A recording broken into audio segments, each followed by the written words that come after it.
চট্টগ্রামের ২৫২ বছরের ইতিহাসে জেলা প্রশাসক হিসেবে প্রথমবারের মতো কোনো নারী দায়িত্ব পেয়েছেন। দায়িত্ব নিয়ে নতুন এই জেলা প্রশাসক ফরিদা খানম জানান, চট্টগ্রামে ভূমি অফিস সহ সব অফিসে হয়রানি ও দুর্নীতিমুক্ত নাগরিক সেবা নিশ্চিত করাই তার প্রধান লক্ষ্য। পাশাপাশি তিনি চট্টগ্রামকে পর্যটন বান্ধব নগরীতে পরিণত করতে চান। একই নগরীকে অবৈধ বসতি এবং বাজার সিন্ডিকেট মুক্ত করতে চান তিনি। চট্টগ্রাম থেকে প্রণবেশ চক্রবর্তীর প্রতিবেদন।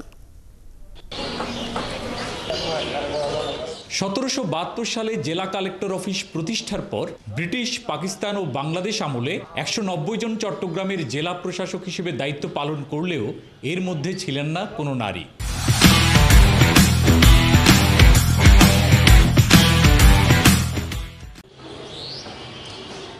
এবার অন্তর্বর্তী সরকারের সময়ে চট্টগ্রামের ইতিহাসে প্রথম নারী জেলা প্রশাসক হিসেবে নিয়োগ পেয়েছেন ফরিদা খানম।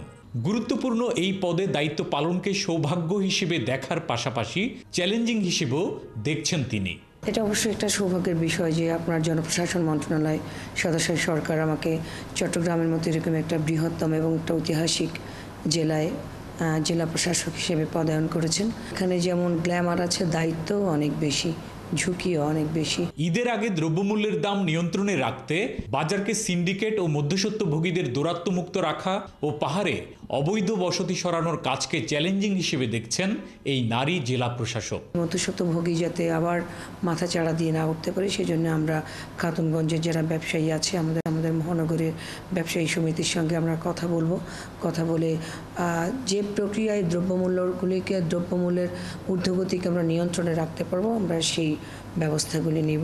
পাহাড়, সাগর, নদী ঘেরা বন্দর নগরী চট্টগ্রামকে পর্যটন বান্ধব নগরীতে রূপ দেওয়াকেও অগ্রাধিকার দেবেন জানান তিনি। ১৯৬ একর জায়গা একসময় মাদকের আস্তানা ছিল। সেই মাদকের আস্তানা এবং ওখানে অবৈধভাবে মাটি কেটে বিক্রি করা হতো, মাদক ব্যবসায়ীরা বিক্রি করতো। সেই পার্কটাকে আমরা উচ্ছেদ করে, অবৈধ স্থাপনা উচ্ছেদ করে আমরা সেই পার্ক দখলে নিয়েছি।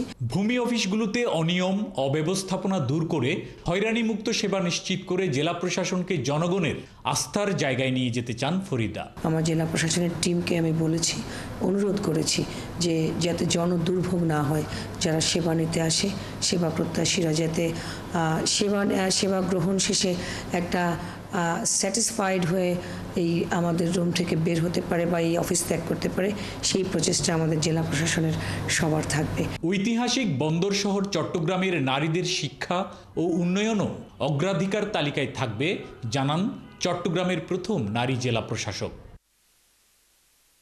প্রণবেশ চক্রবর্তী, ৭১, চট্টগ্রাম।